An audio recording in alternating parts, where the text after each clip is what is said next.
Hola, buenas tardes, buenas noches, buenos días. Este video forma parte de una serie de videos de acompañamiento de las lecturas y el estudio y el trabajo y la reflexión colectiva y el pensamiento colectivo que estamos realizando en torno a este libro particularmente. Se llama Mil Mesetas, Capitalismo y Esquizofrenia 2 de Gilles Deleuze y Félix Guattari.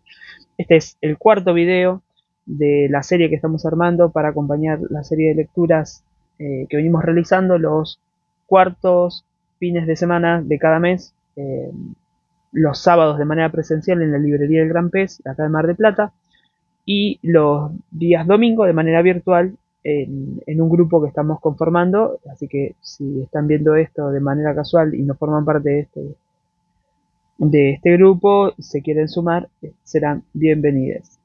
Bueno, nos toca en este cuarto video acompañar la lectura de la novena meseta. Dijimos, el primer encuentro fue en febrero, trabajamos la primera y segunda meseta, es decir, la introducción rizoma, la segunda meseta, un solo o varios lobos.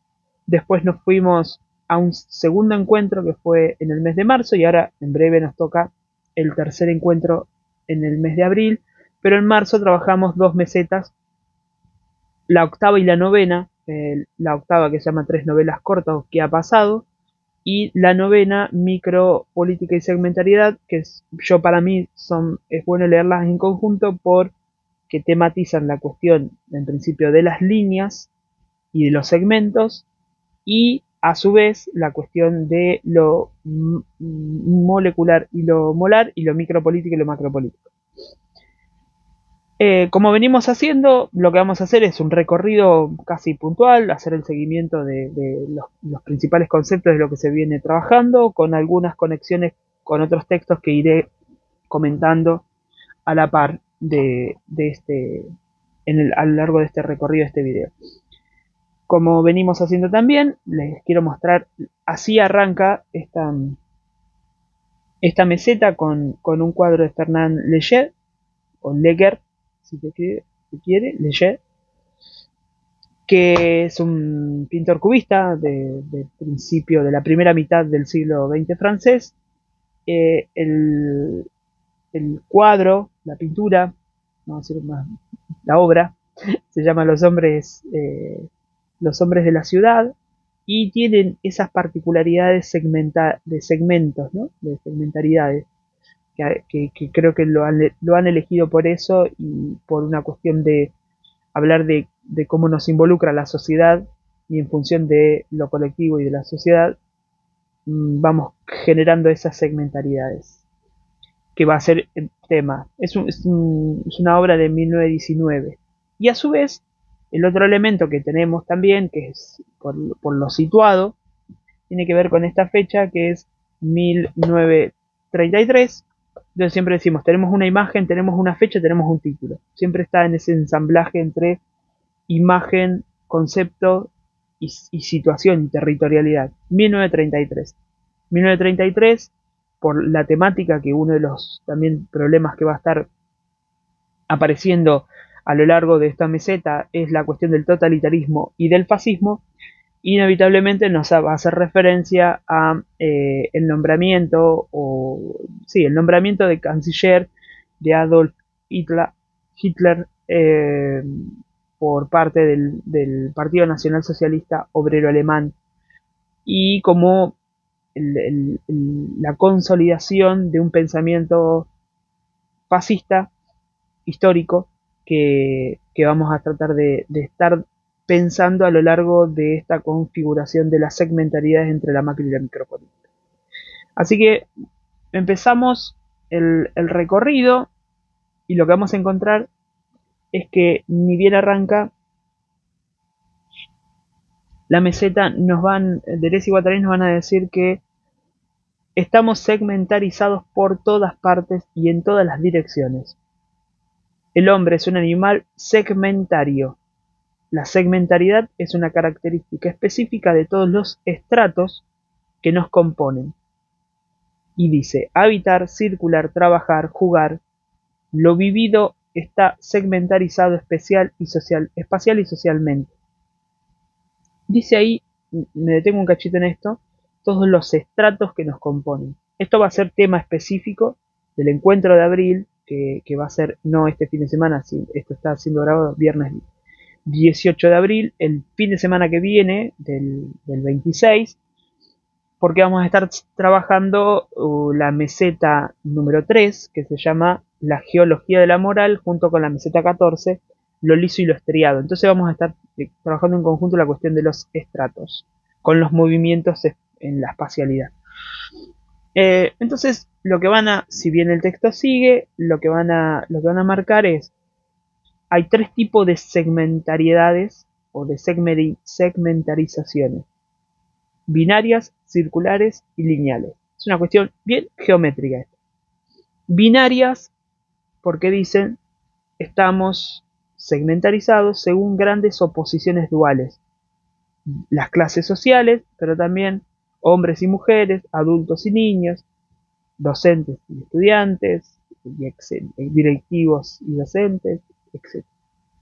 Estamos segmentarizados circularmente, en círculos cada vez más amplios, dicen discos, coronas, cada vez más anchos, como en la carta de Joyce, hacen una referencia de Joyce. Dice, mis asuntos, los asuntos del barrio, los asuntos de la ciudad, de mi país, del mundo.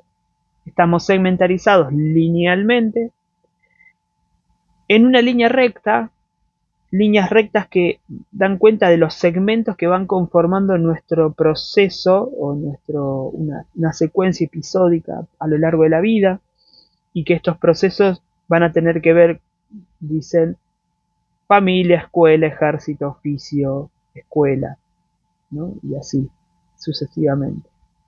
Esto es una referencia que después podemos llegar a hacer a Foucault. Foucault hacía una referencia muy similar, o por lo menos en realidad la lectura de Deleuze de Foucault va a hacer esta referencia en función de la lectura que hace Foucault sobre el modo de vida, sobre todo en el siglo XIX. Pero aclaran algo: si bien tenemos estas segmentariedades, dijimos binarias, circulares y lineales, estas figuras de la segmentariedad, la binaria, la circular y la lineal, siempre están incluidas la una en la otra. Hay un dato importante: no es que están separadas, todo el tiempo hay algo binario, circular y lineal que está sucediendo, que está funcionando. ¿De dónde viene esta palabra segmentariedad? En principio se le reconoce esta idea de segmentariedad a la etnología como un modo de explicar cómo se componen o cómo se trazan las formas de vida en las sociedades llamadas, para mí no corresponden, no de esa manera, pero se les suele llamar sociedades primitivas. Nos gusta más decirle sin Estado, haciendo referencia a Pierre Clastres, que ahora lo retomaremos un poquito, y que en estas sociedades primitivas, insisto, mal llamadas para mi gusto primitivas, podemos decir primigenias, pero en principio le podemos decir también sin Estado o contra el Estado, hay lo que ellos llaman un código polívoco, basados en linajes, sus situaciones, relaciones variables, y a la vez la de una territorialidad itinerante basada en divisiones locales enmarañadas, los códigos y los territorios, los linajes clánicos y las territorialidades tribales organizan un tejido de segmentariedad flexible o relativamente flexible. Esto para mí es importante porque se va a hacer en esta parte una contraposición clara entre cuál es la diferencia entre una sociedad moderna y una sociedad primitiva, y cómo funcionan de manera muy diferente tanto estos segmentos binarios, lineales, circulares, en una y en otra. Lo que se va a notar es que en las sociedades modernas, y entiéndase, depende más o menos cómo se conforme la modernidad, pero en principio podríamos decir a partir de 1492 en adelante, eso ya sería una postura explícitamente de la corriente postcolonial y decolonial, poder decir que a partir de la invasión de Europa en América tenemos la conformación de lo que nosotros conocemos hoy como modernidad europea, y A partir de esto, dar cuenta que esas formas binarias que antes tenían en las sociedades llamadas primitivas o premodernas, aunque premodernas ya les quitaría un poco de valor pensando en que lo moderno es valioso, pero sí, en principio decir, antes del surgimiento de esta condición moderna de vida, europea, occidental, o de la invención de Occidente en esos términos, las formas binarias conjugaban cierta relatividad dinámica en el ordenamiento de la sociedad y que a partir de la modernidad tienen un dinamismo pero mucho más reducido y más, llamémosle, estricto en sus funcionamientos y en sus cumplimientos. Es decir, la máquina se vuelve más mecánica en los términos no tanto de una máquina funcional dinámica, sino mucho más mecánica. Eh, Dicho de otra manera, podríamos decir los binarismos en las sociedades primitivas son más fluctuantes, en las sociedades modernas son mucho más estrictos. Esto lo podemos ver claramente en la condición de hombre y mujer como dos categorías del binarismo de género que quizás en otro momento podemos llegar a charlar a partir de nuestra filósofa amiga y querida María Lugones, acá, María Lugones, o acá, María Lugones, filósofa argentina que ha gestado esta idea de la colonialidad de género y que tematiza mucho todo esto. A nivel circular va a pasar algo similar, es decir, en las sociedades primitivas, insisto, no, entre comillas, para mi gusto, o contra el Estado, los círculos, es decir, las reuniones en ronda en torno a un centro, son fluctuantes y hay múltiples centros. A partir de la modernidad, eso se consolida, se establece, se determina, y lo que vamos a tener es que en función de esa condición cónica del centro, el círculo ya deja de ser equidistante, aunque el círculo siempre es equidistante, perdón por el error geométrico, pero digo, en cuanto a la jerarquía, por eso hablé del cono, en cuanto a la jerarquía de esa circularidad en la referencia al centro. Dicho de otra manera, las reuniones en ronda para ciertos haceres en las sociedades primitivas son itinerantes y la referencialidad circular, la reunión en torno a un punto jerárquico, siempre es en virtud de una jerarquía previa no instaurada por el común, sino propuesta de antemano por una cierta condición preexistente para ese espacio de poder. Esto para mí es súper importante porque lo leo en los términos que ellos lo manejan, dice, en un régimen flexible, que sería el de las sociedades primitivas, los centros actúan ya como otros tantos nudos, ojos o agujeros negros, pero no resuenan todos juntos, no se precipitan sobre un mismo punto, no convergen en un mismo agujero negro central. En las sociedades primitivas ya hay tantos centros de poder, o si se prefieren, las sociedades de Estado siguen habiendo otros tantos, pero estas no actúan como aparatos de resonancia, organizan la resonancia, mientras que aquellas la inhiben. Porque lo que va a suceder en las sociedades modernas es que lo que va a devenir va a aparecer lo que en otra meseta más adelante leeremos, la rostridad. El rostro va a aparecer, el rostro del maestro, el rostro del patrón, del coronel, del presidente, el rostro aparece como un inhibidor de resonancias de esa conjunción circular que es potenciadora, ¿no? Desde luego. Y finalmente, en el lineamiento, o lo podemos decir en esta eh, segmentariedad lineal, lo que vamos a encontrar es que estos segmentos lineales se conjugan de manera operatoria y aleatoria en las sociedades primitivas, pero que en la sociedad moderna hay una secuencia lineal de segmentos que tiene una continuidad progresiva. No sería el caso de las sociedades contra el Estado, de las sociedades primitivas, porque el tiempo no es esto va a tener mucho que ver la determinación temporal, no es un tiempo lineal, sino que es un tiempo en principio espiralar, llamémosle si se quiere circular, pero en espiral, y en esa espiral lo que encontramos es que la linealidad es más aleatoria, ¿no? Como los movimientos brownianos, y en eso encontramos una continuidad, pero aleatoria. Y en cambio, en la continuidad progresiva del tiempo, aparece una estructura que es secuencial, ¿no? Bien, continuamos un poquito más, un rato más. Lo que va a estar determinando entonces, dicen Deleuze y Guattari, las sociedades primitivas son los códigos y las territorialidades, y a las sociedades modernas la sobrecodificación unívoca y la territorialización o territorización específica, como para hacer esa distinción. Después hacen en la página 217 un resumen de todo lo que venimos haciendo y pasan así a la cuestión de lo molar y lo molecular, que era un poco uno de los temas que nos va a derivar en lo que es la micropolítica. Lo que van a decir es, leo, toda sociedad, pero también todo individuo, están pues atravesados por dos segmentaridades a la vez, una molar y otra molecular. Todo es política, dicen en la página 218, pero toda política es a la vez macro y micropolítica.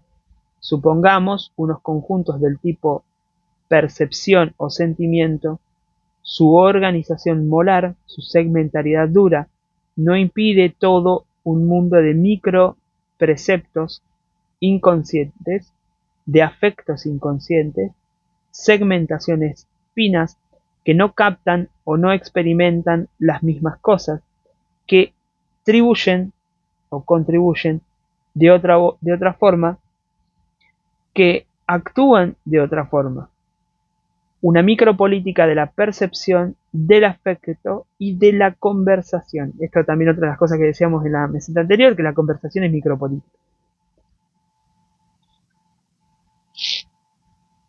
Una forma de hacer funcionar estas dinámicas circulares aleatorias es no ser preponderante en la voz, ni que las voces sean referencia a una, sino que circulen, y eso hace que el centro de, entre comillas, de poder rote.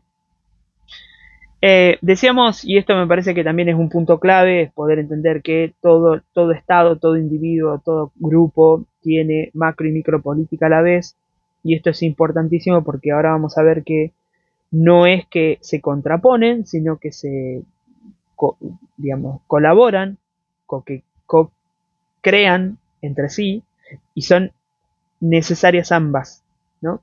Es decir, hay una segmentariedad dura, una identidad, pero eso no quita los micropreceptos inconscientes, afectos inconscientes, etc. En este sentido hay una referencia nuevamente al texto que en la meseta anterior ya traíamos sobre masa y poder de Elías Canetti, y van a hacer una distinción acá entre clase y masa, pensando en masa como una noción molecular que está todo el tiempo siendo reordenada, acomodada, estructurada, identificada, simbolizada por la condición de clase, ¿no? o el concepto de clase. Podemos decir, la clase siempre cristaliza las masas, las absorbe, como en esto del agujero negro, les da su condición, les da su identidad, las arrastra hacia esa forma que nosotros podemos conocer como clase media, clase baja, clase alta, etcétera, clase media baja, media alta, etcétera. Entonces acá tenemos una primera relación entre fascismo y totalitarismo que necesito leer, se los voy a leer para ver cómo esto se va conjugando. Dicen, el fascismo implica un régimen molecular que no se confunde ni con segmentos molares ni con su centralización. Sin duda, el fascismo ha inventado el concepto de Estado totalitario, pero no hay razón para definir el fascismo por una noción que él mismo ha inventado. hay estados totalitarios sin fascismo, del tipo stalinista o del tipo dictadura militar. Podemos llegar a decir incluso que la dictadura del 76 no era fascista en estos términos, aunque vamos a ver que sí era fascista en otros, en la forma de organización de la persecución a los desaparecidos. Entonces vamos a encontrar que hay todo un campo micropolítico estratégico de máquina de guerra que va a estar funcionando ahí, pero no me quiero apurar con esa cuestión. Sigo leyendo el fragmento, página 218 de 19. Dicen entonces, hay estados totalitarios sin fascismo del tipo stalinista o del tipo dictadura militar, que es lo que dijimos. El concepto de estado totalitario solo tiene valor a escala macropolítica para una segmentariedad dura y para un modo especial de totalización y descentralización. Pero el fascismo es inseparable de núcleos moleculares que pululan y saltan de un punto a otro de interacción antes de resonar todos juntos en el Estado nacionalsocialista.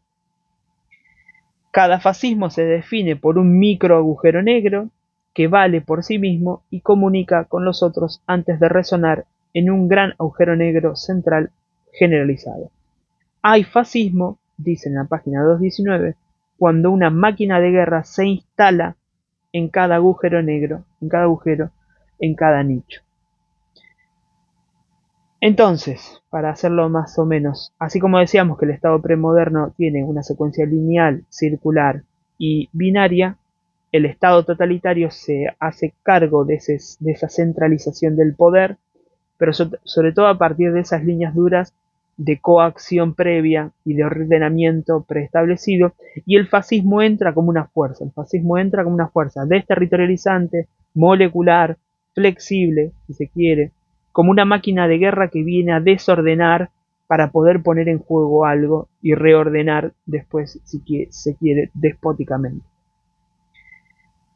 ¿Qué es lo que van a tramar entonces? Dice, ¿dónde va a estar efectuada la micropolítica? Uno podría decir, la macropolítica se juega en la identidad, se juega en el Estado, se juega en la consolidación de ciertos estratos fuertes, estables, geológicamente históricos, o sea, antiquísimos, y que consolidan una cierta repetición o una iteración madurada de las formas de ser, de las formas de hacer, de las formas de sentir.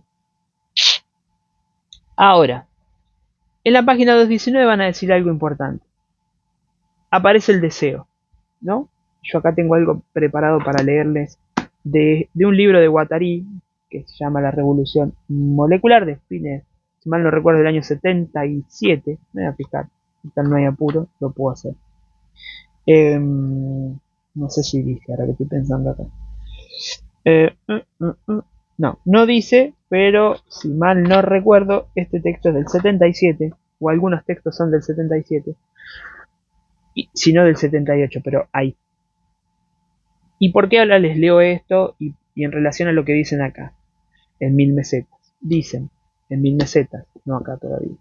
El deseo siempre es inseparable de agenciamientos complejos que pasan necesariamente por niveles moleculares, microformaciones que ya moldean las posturas, las actitudes, las percepciones, las anticipaciones, las semióticas, etc.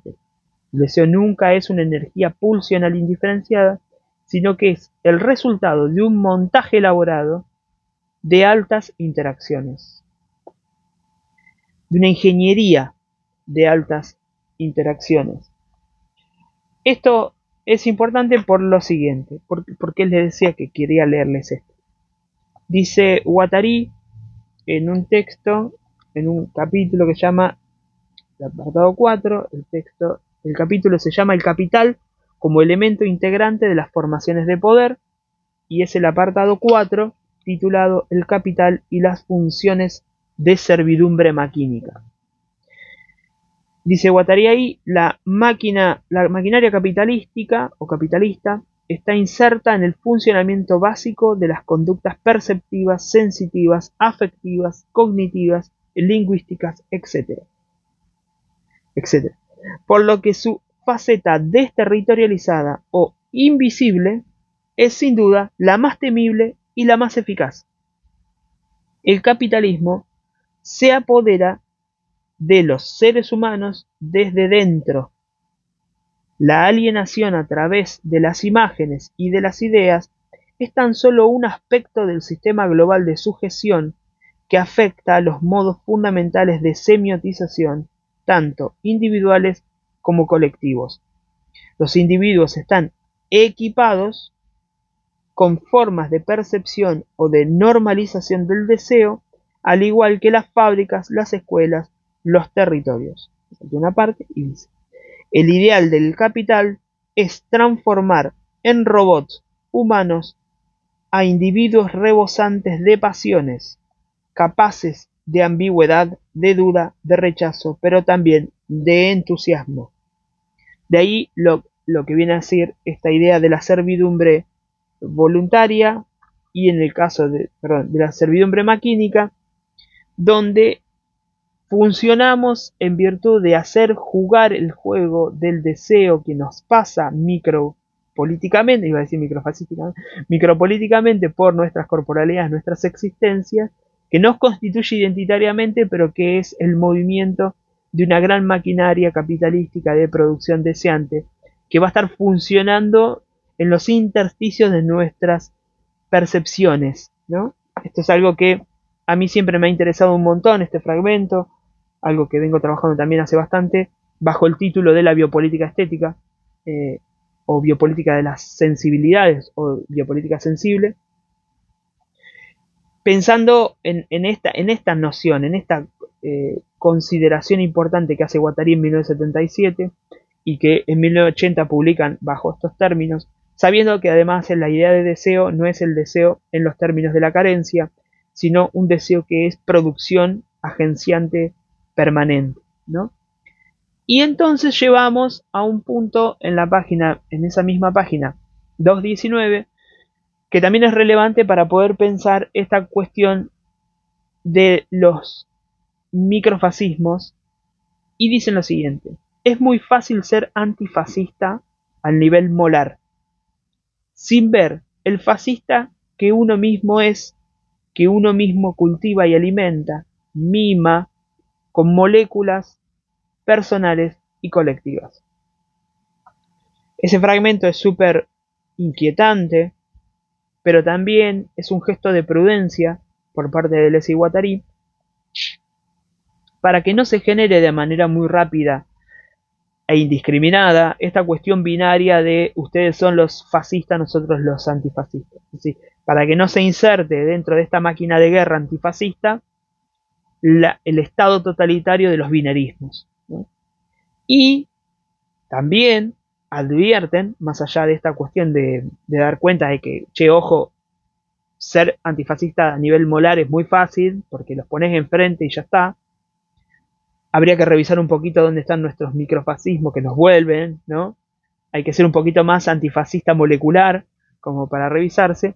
Pero también agregan 4 errores clásicos, no sé, es un agrego que hago yo, 4 errores que puede llegar a tener la comprensión de la noción de líneas moleculares. Y van a decir lo siguiente: un primer error, ahí sí lo armo medio taxonómicamente, un primer error que ellos llaman axiológico, que tiene que ver con creer que basta con un poco de flexibilidad para ser mejor.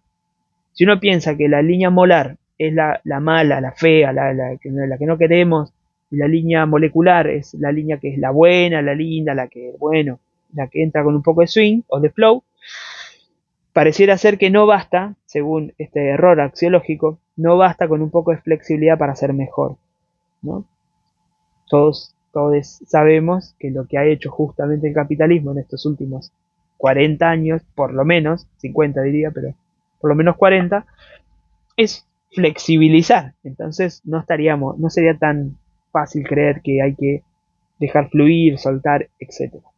Un segundo error, que es el error psicológico, dice que es creer que pertenece, la línea flexible, la línea molecular, al dominio de la imaginación y solo a lo individual o a lo interindividual. Esto también es importante. Creer que la línea flexible no quiere decir un hacer, sino que conforma una parte de una fantasía, una imagen, un sueño, ¿no? Etcétera, que sí lo son, pero que no es solo eso, sino a veces hay acciones que son muy concretas que flexibilizan en los términos de lo molecular. Tercer error, creer que, dicen, se distinguen porque lo flexible es pequeño y lo duro es grande. Y la verdad que la grandeza, la molaridad, si bien es carga y es pesadez, diría Nietzsche, y que lo pequeño tiene otra dinámica, es otra fluidez, lo que es verdad es que no son necesariamente esas condiciones. Y eso me parece que también, no considerar que, porque esto nos va a llevar también a la cuestión casi problemática de creer que por nuestras intervenciones micropolíticas son pequeñas y no tienen efecto en lo grande que es la macropolítica. O sea, ahí tenemos una cuestión, ¿no? O sea, poder pensar que eso no tiene que ver con una cuestión eh, de cantidades o de tamaños, ¿sí? Ese sería el punto. Y en el cuarto punto, en el cuarto error, creer que las líneas flexibles y duras no se impulsan o coinciden, ¿no? Se solapan, se entremezclan. Pareciera ser que están las líneas duras, pareciera ser que está lo flexible, ¿no? No, bueno, están ahí entrelazadas, eso es un valor importante. En la página 220 se va a hablar entonces, se va a hacer referencia a André Gortz en relación al capitalismo. Bueno, todo lo que ya leímos desde Guattari en la revolución molecular, un poco lo traen acá diciendo, cuando la máquina deviene planetaria o cósmica, los agenciamientos tienden cada vez más a miniaturizarse, a devenir microagenciamientos. Según la fórmula de Gortz, el capitalismo mundial ya solo tiene como elemento de trabajo un individuo molecular o molecularizado, es decir, de masa. La administración de una gran seguridad molar organizada tiene como correlato, y ahí va la otra cuestión, vamos de vuelta, la administración de una gran seguridad molar organizada tiene como correlato toda una microgestión de pequeños miedos, toda una inseguridad molecular permanente. ¿Por qué pongo énfasis en esto? Porque si ustedes ven cómo se está gestando la administración global de una gran seguridad, etcétera, pareciera ser, esto ya desde el 2001 en adelante, con la condición del terrorismo, pasó, ¿no? Saber que el terror se mete en la intimidad. Esto ya igual aparece, es necesario decirlo,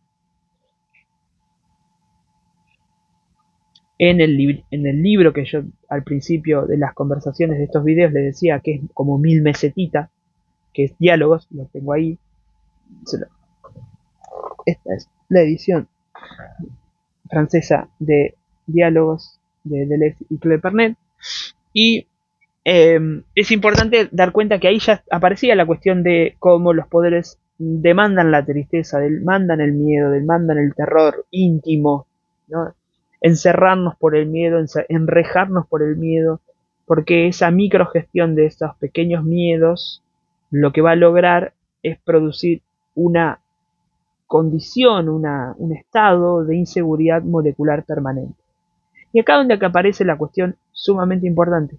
Hay una macropolítica de la sociedad, una macropolítica como política de seguridad a nivel de sociedad, para y por, dicen ahí, una micropolítica de la inseguridad. Esto también es clave porque no es posible establecer una sociedad de seguridad, no segura, de seguridad, si no es a partir de la inoculación de pequeños terrores cotidianos para poder generar esa demanda deseante de seguridad. ¿Sí? Bueno, entonces a esta altura, quien esté escuchando, sepa que y sabe que si ha pasado a esta altura por los estados de gobernanza en los que estamos a nivel global, entenderá que uno de los lemas fundamentales, una de las problemáticas fundamentales con las que se ganan o se suelen ganar las elecciones, tiene que ver con el problema de la seguridad. Bien, dicho esto, y ni hablar con la... Bueno, podríamos seguir. Estaba pensando en la industria armamentística. Em, Dicen entonces, avanza un poquito, aparece el mayo del 68, una micropolítica, una sociedad se define por su línea de fugas. Esto también es interesante, acá hay una disputa, esto es en la página 220 también, una disputa directa contra el marxismo de esa época, ¿no? El marxismo en general, de decir que una sociedad no se define por sus contradicciones, aunque pueda hacerlo, sino que lo que más se define para Deleuze y Guattari es por sus líneas de fuga, que son moleculares, ¿no? Dicen entonces en la página 221, las fugas y los movimientos moleculares no serían nada si no volvieran a pasar por las grandes organizaciones molares y no modificasen sus segmentos, sus distribuciones binarias de sexo, de clases, de partidos. Otro punto importante acá en este fragmento corto de 3 líneas, porque también pasa lo siguiente. Nuestras intervenciones micropolíticas van a estar abocadas a la, vamos a decir, a una cierta perturbación perceptiva que permita desplegar otros modos de desear, otros modos de deseo.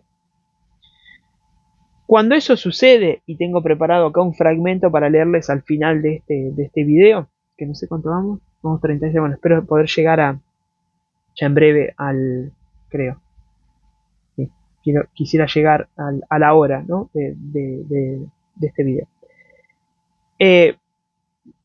Esas intervenciones que están pensadas para poder desplegar otras formas deseantes, dicen, si solo quedan en esa flexibilidad, incluso en esa fuga del deseo, si no pasan por las grandes organizaciones molares, pues entonces mucho no va a cambiar nada. Lo interesante de los fascismos, es que tienen la habilidad de desatar máquinas de guerra, vamos a decir, provocaciones, fugas, deseantes, llamémosles del odio, de la cólera, de la ira, de la violencia, del desprecio, pongámosle la categorización que queramos, o todas juntas, y a partir de esa proliferación pareciera ser que tienen la habilidad de hacerlas pasar por las grandes organizaciones molares y construir un estado totalitario. O sea, su habilidad es justamente eso. Si las formas revolucionarias, podemos decir, retomando esos grandes conceptos, de fuga no hacen pasar por las estratificaciones, las segmentariedades molares, entonces se diluyen y eso hace que de antemano se piense que cualquier intento de revolución quede disuelta de antemano en pequeños intentos sin mucha significación.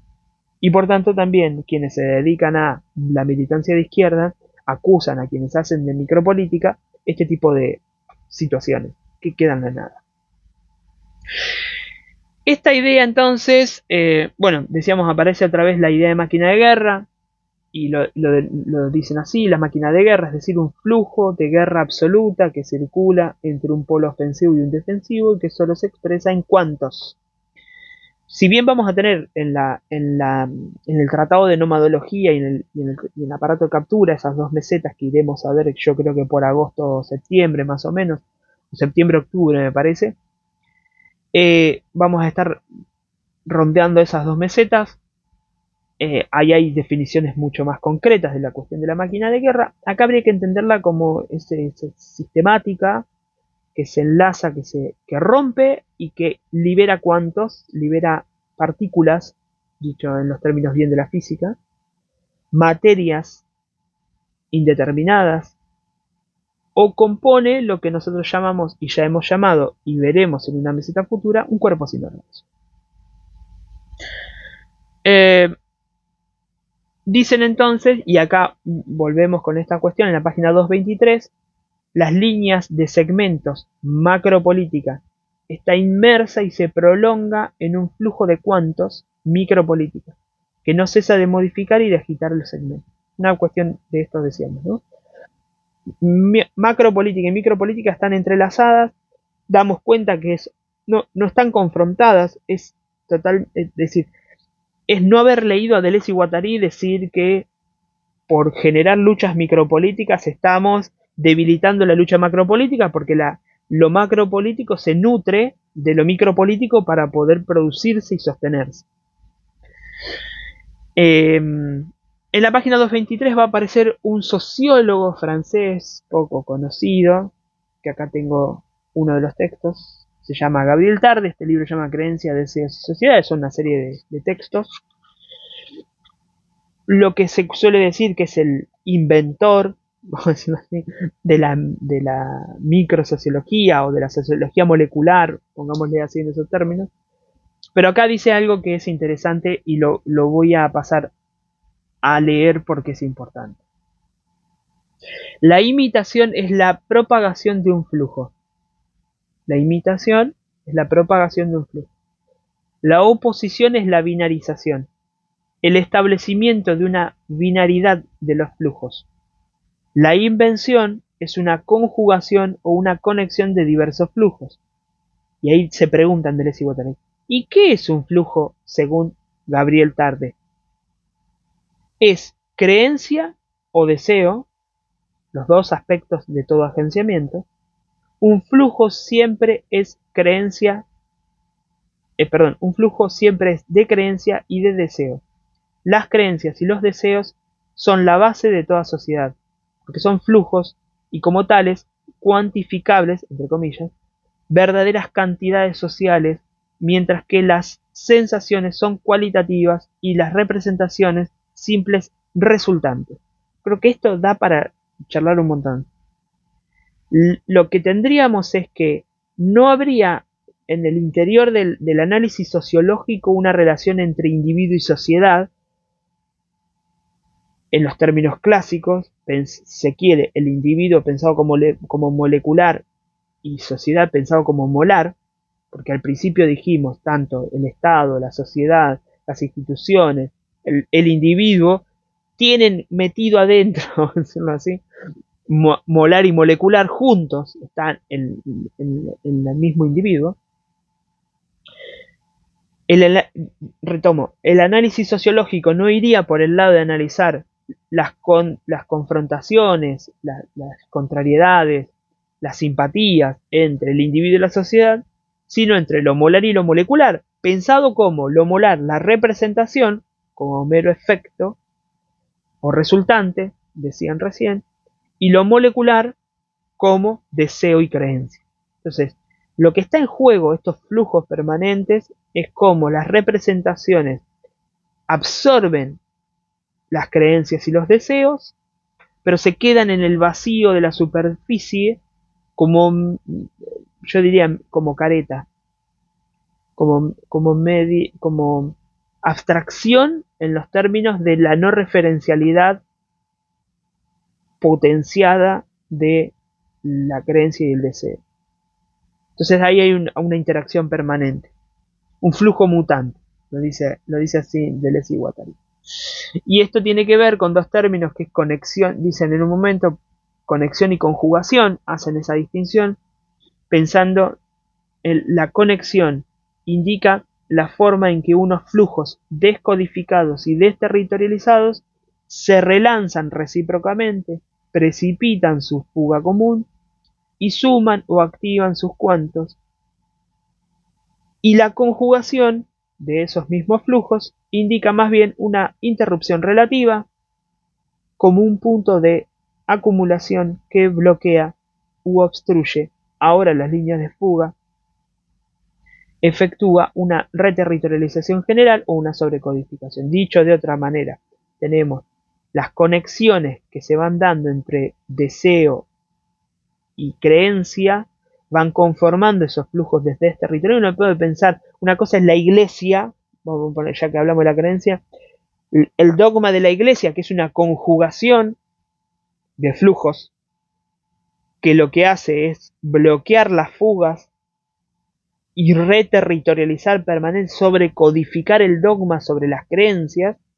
Y otra cosa es la creencia popular, el gauchito Gil, ¿no? No tengo ningún gauchito Giles a mano, creo que sí.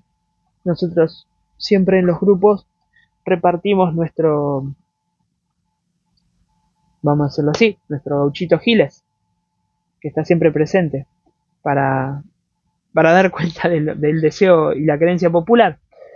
Pero lo que deseamos es, esto me parece que es importante porque dice, ¿no? Conexión y conexión pensado como una distribución desterritorializada de deseo y, y creencia, y la conjugación, aquello que conjuga de manera cónica, y cónica también, pero sobre todo cónica, circular y jerarquizadamente a un punto de referencia, y que me parece que ahí se juega esa reterritorialización, bueno, eso lo dicen Deleuze y Guattari, una reterritorialización o una sobrecodificación de esas cantidades cuánticas, de esos flujos en movimiento, que son absorbidos, ¿no? Hay algo que, ahora que estoy acordando, eh, Franco Bifo Berardi, en este libro, que para mí es, si no el mejor, uno de los mejores, creo que también usa la palabra conjunción y conexión, pero los usa al revés. Conjunción hace referencia a la concatenación de cuerpos y máquinas que pueden generar significados sin seguir un diseño preestablecido y sin obedecer a ninguna ley o finalidad interna, y la conexión es una concatenación de cuerpos y máquinas que solo pueden generar significado obedeciendo a un diseño intrínseco generado por el hombre y respetando reglas precisas de comportamiento y funcionamiento. También utiliza esta relación entre conjunción y conexión. Deleuze y Guattari hablan de conexión y conjugación, ¿sí? Ahí hay una diferencia entre un término y otro. Mucho va a tener que ver también la cuestión tecnológica en el caso de Bifo, pero eso será para otro video en algún lado. Llegamos a un corolario entonces en la página 225, ya casi falta muy poco y terminamos. En el corolario dicen: buena o mala, la política y sus juicios siempre son molares, pero es lo molecular con sus apreciaciones, entonces, del orden de la estética, de las percepciones, de las sensibilidades, de los afectos, quien la hace, ¿sí? Ahí hay una conjunción muy clara. Entonces vamos a tener, también aparece como una especie de resumen, lo que llaman las sociedades primitivas con sus códigos flexibles y territorialidades entretejidas, los imperios con sus líneas duras y organización dual de los segmentos, estos son los aparatos de Estado, y las máquinas de guerra, una o varias líneas de fuga expresadas en cuantos. Así es que hay máquinas abstractas, dicen, otro concepto que va a aparecer más adelante de manera mejor definida, cuando hablemos de los regímenes de signos, creo que en mayo vamos a estar viendo los postulados de lingüística y sobre algunos regímenes de signos, y ahí vamos a trabajar no cuestión de las máquinas abstractas con mayor detalle. Y va a haber máquinas abstractas que son máquinas que presentan un diseño posible de adaptarse a las formas materiales de manera indistinta y replicada infinitamente. Y esa máquina abstracta de sobrecodificación va a llamarse axiomática, y de mutación va a tener el sentido de la descodificación. Esto lo podemos llegar a trabajar mucho, mucho mejor más adelante. Lo que a mí me interesa, por lo menos para esta, no me quiero extender mucho más de una hora, para esta meseta en particular, es que este juego entre micro y macro político, entre líneas de fuga, líneas de flexibles y duras, que ya veníamos de la otra meseta, siempre están entrelazadas. Pero, y ahí aparece acá la cuestión, evidentemente dentro de estas líneas de fuerza que se conjugan, y digo literal, se conjugan, como decíamos recién, en un punto de poder, aparece la representación de un centro de poder que absorbe todas las formas moleculares o las fuerzas moleculares, ese tejido micrológico, lo dicen así, ese tejido micrológico en el que ya solo existe como difuso, disperso, desmultiplicado, miniaturizado, constantemente desplazado, actuando por segmentaciones finas, operando en el detalle y en el detalle de detalles. Entonces ahí aparecen, dicen Deleuze y Guattari, las disciplinas, las representaciones, las identificaciones, y en todo eso va a haber una especie de reciprocidad permanente. Los ejemplos que dan son la de los grandes políticos, la bolsa y el poder bancario. Los grandes políticos, en principio, por tomar uno de los tres ejemplos, después los pueden llegar a leer, es el típico, dicen los buenos políticos son aquellos que están metidos en lo microfísico, en esos, no están hablando de grandes pedestales, sino que se meten con el pueblo. Entonces son los que tienen, los que absorben en su rostro identitariamente las formas y las fuerzas de lo popular, ¿no? Entonces ahí es donde hay algo que se conjuga, que se entrelaza con una fuerza poderosa. Después hay que ver cómo ese rostro replica o conjuga esas fuerzas y las puede llegar a componer en un estado totalitario o en un estado abstracto en los términos de la axiomática de la que recién veníamos hablando y que termina siendo funcional a los órdenes de los centros del poder. Ahora, lo interesante, y ya, insisto, en breve ya termino, tengo que agregar una serie de problemáticas. Lo que queda es, estos centros de poder tienen tres momentos, si se quiere, los voy a describir. Vienen una serie de problemas o peligros que trae todo esto. Y quiero terminar con una definición de fascismo que pueden llegar a definir todo esto. Cuando decíamos recién que los centros de poder, la macropolítica y la micropolítica se conjugan, está dada porque los centros de poder para Deleuze y Guattari tienen zonas de potencia, es decir, zonas consolidadas de fuerza, zonas indiscernibles donde aparecen este tejido microfísico, es decir, el pueblo, llamémosle, no sé, el barrio, ¿no? Hay zonas de indiscernibilidad que no están tan presentes en la representación del poder, pero lo sostienen, y zonas de impotencia. Y cuando mencionan las zonas de impotencia, dicen, en relación con los flujos y cuantos que solo puede convertir sin llegar a controlarlos ni a determinarlos. Esto para mí también es importante porque lo que va a decir luego es que cada centro de poder siempre obtiene su potencia del fondo de su impotencia. De ahí su radical maldad y su vanidad. Página 230.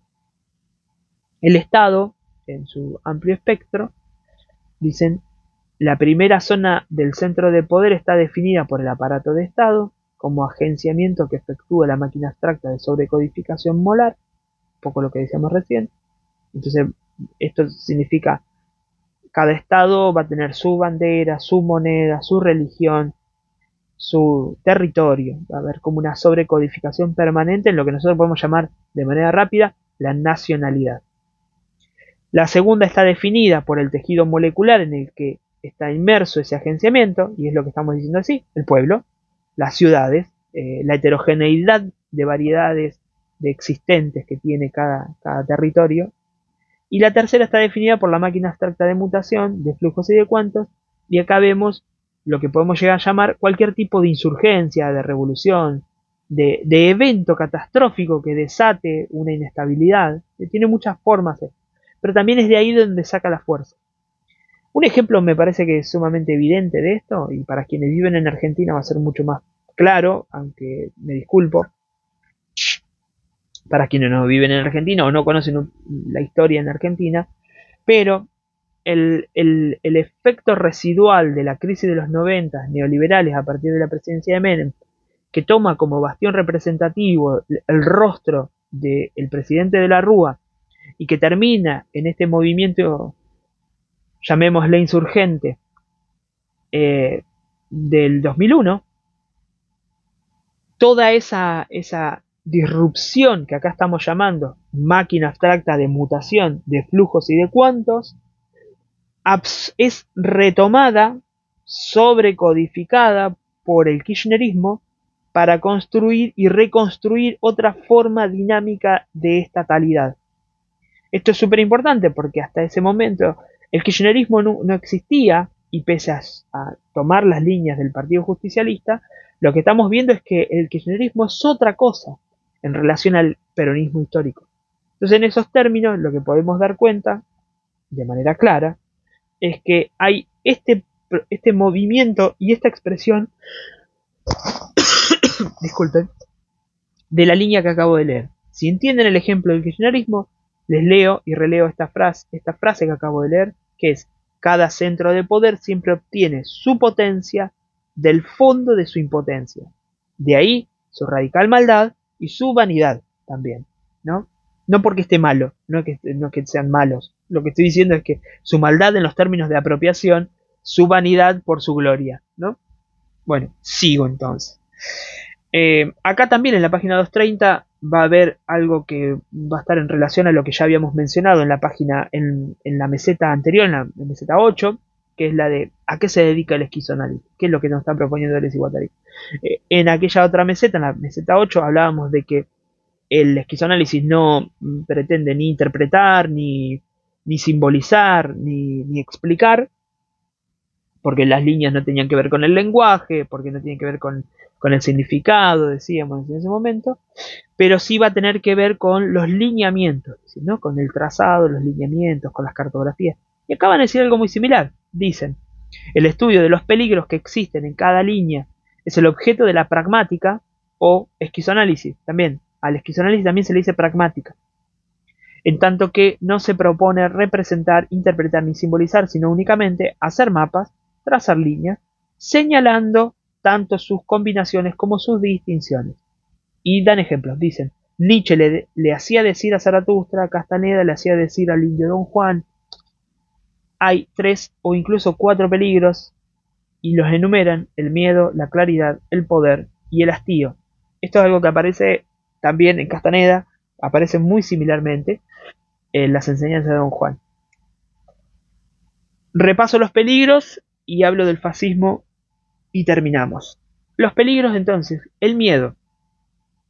1. El miedo.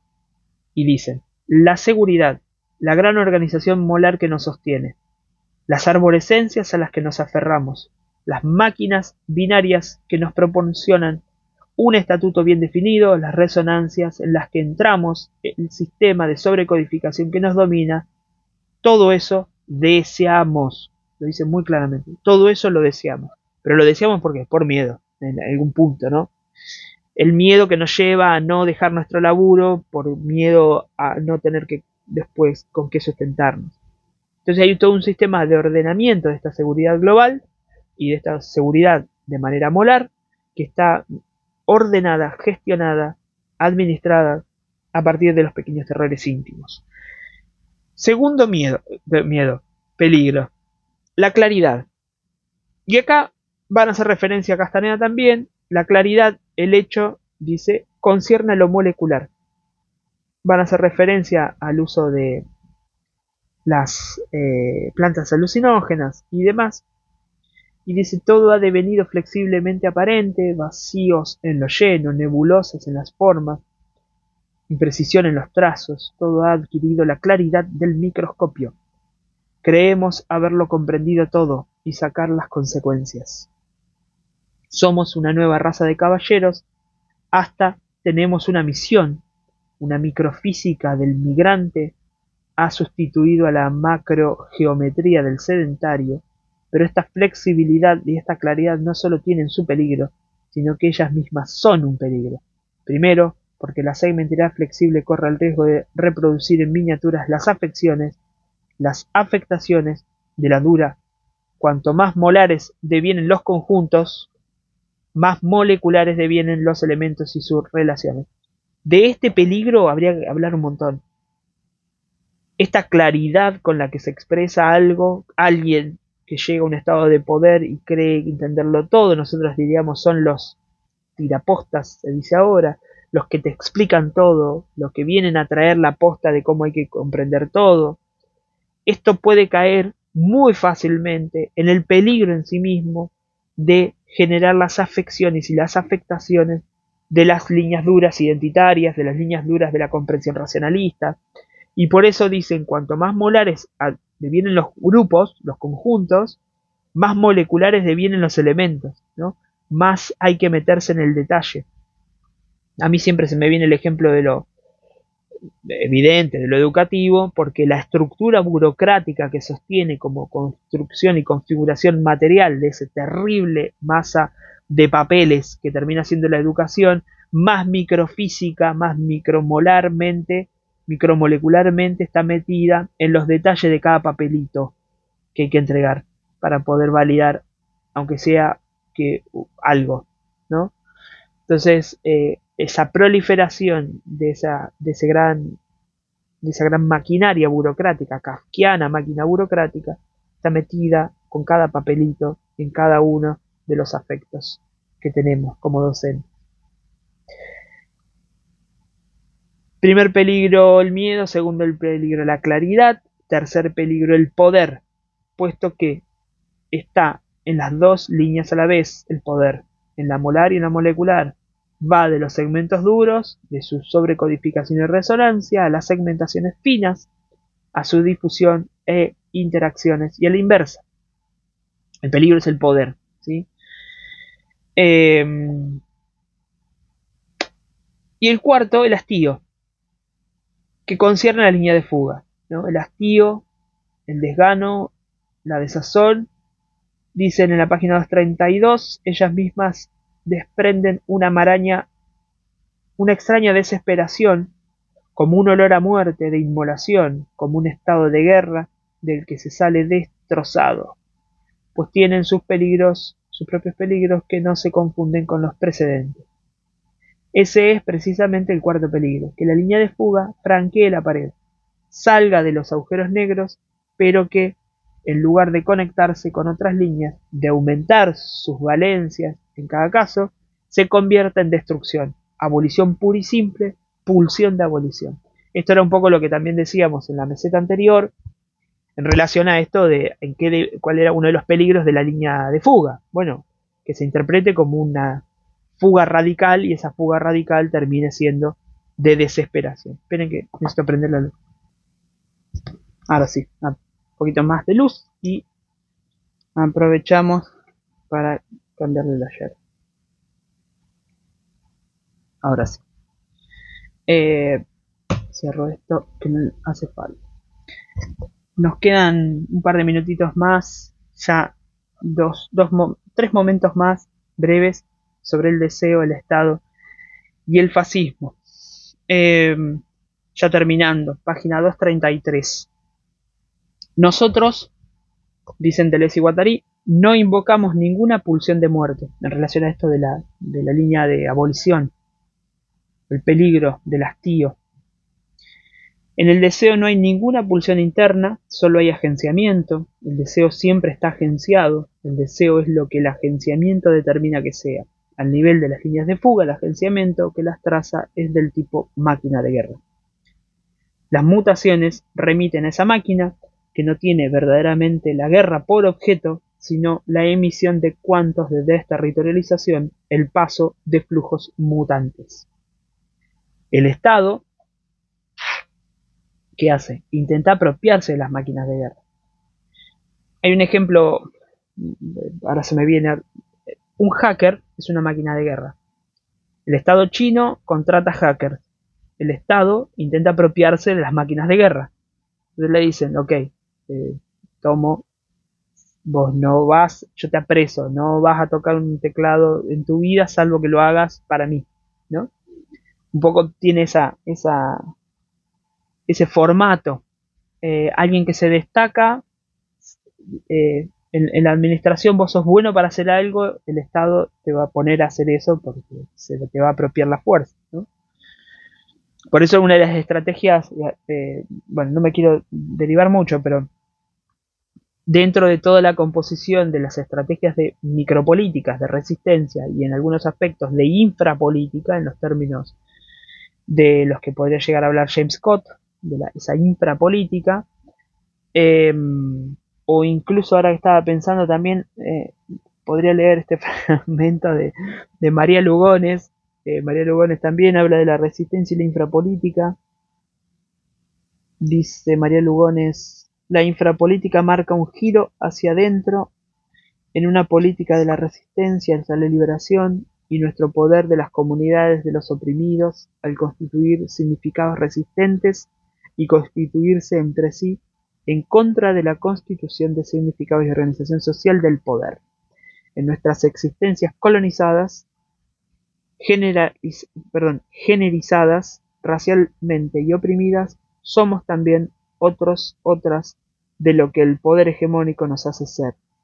Este es un logro infrapolítico. Página 108 y 109 de Hacia un feminismo decolonial de María Lugones. Yo creo que también hay otras formas de resistencia, pero la infrapolítica pensada en esos términos también es si formas parte de esa máquina es no hacerla funcionar, no hacer la máquina Estado como ejercicio. Bueno, en otro momento será cuestión de poder meternos en eso.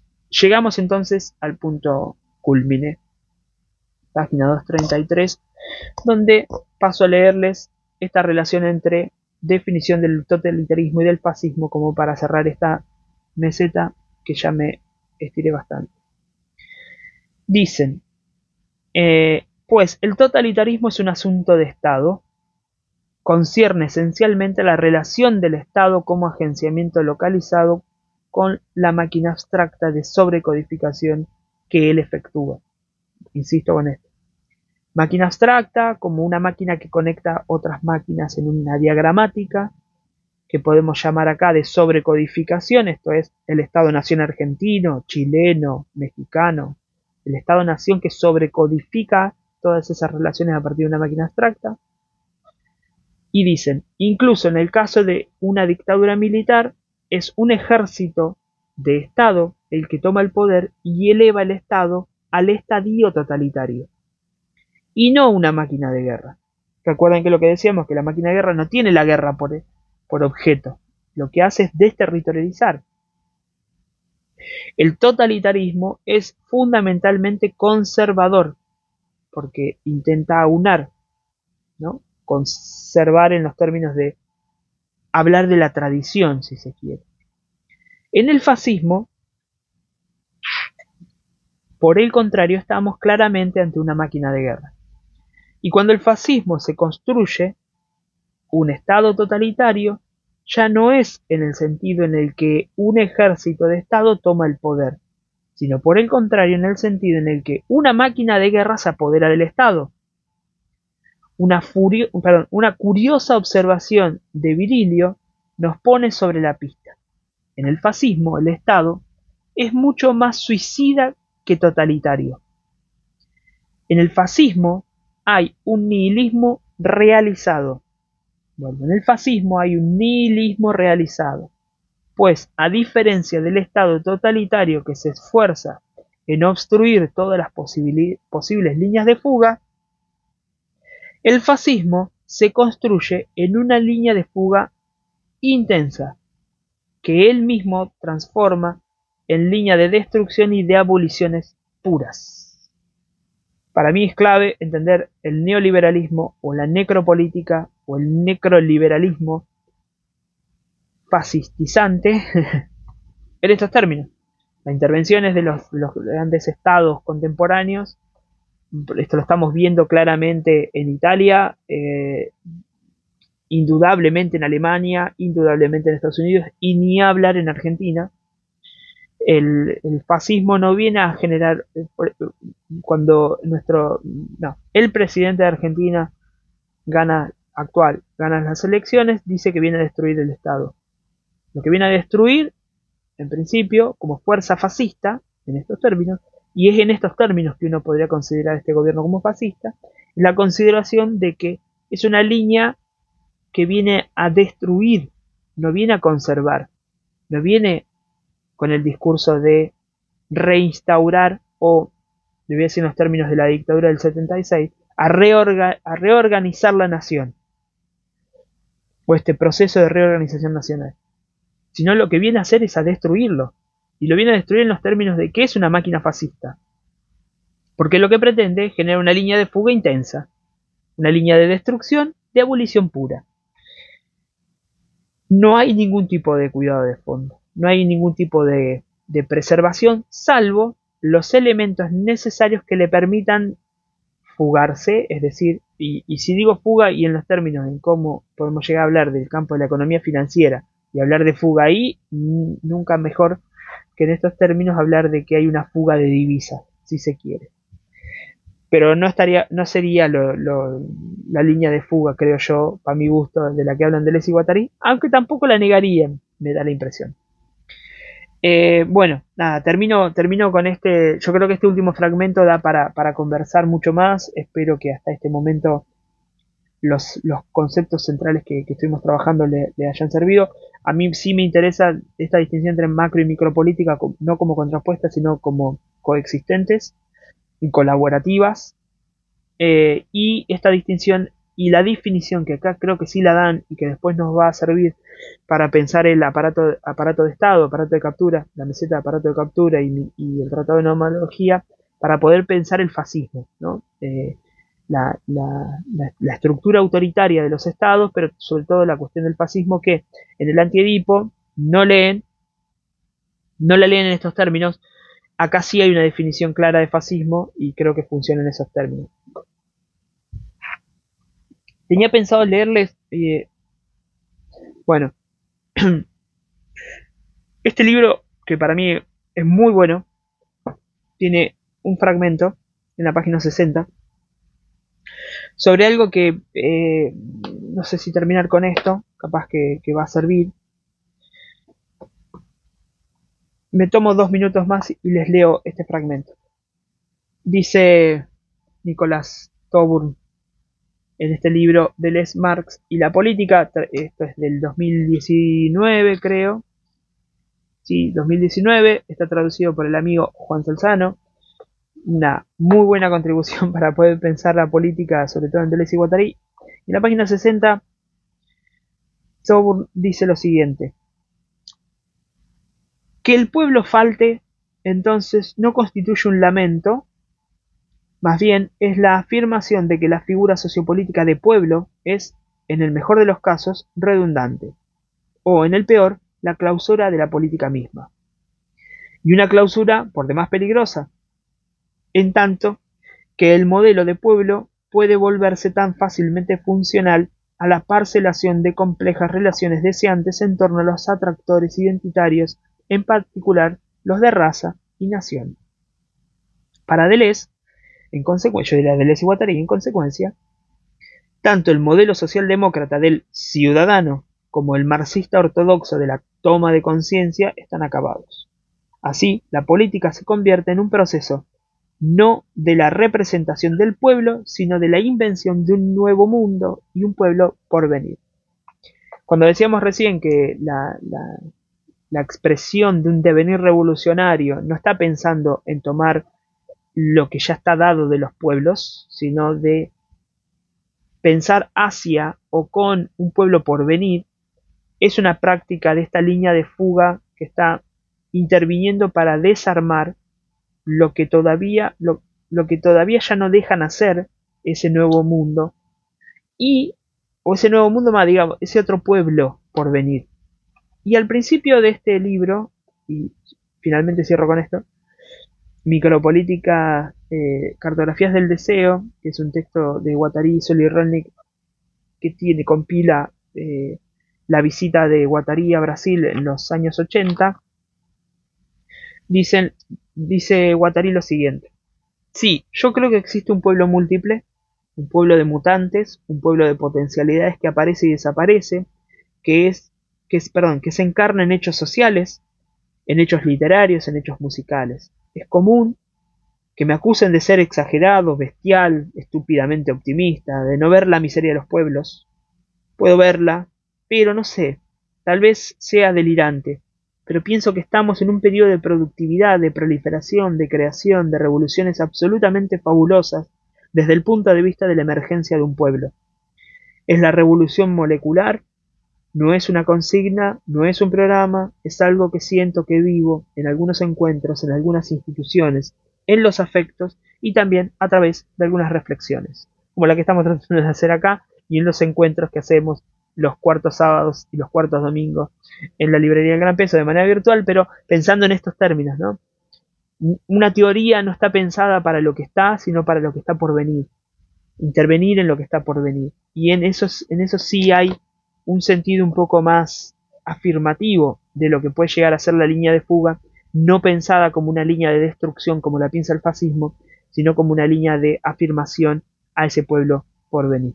Bueno, me cierro acá y habría mucho más para conversar. Espero que les haya acompañado este video y pronto seguiremos haciendo otros. Bueno, gracias.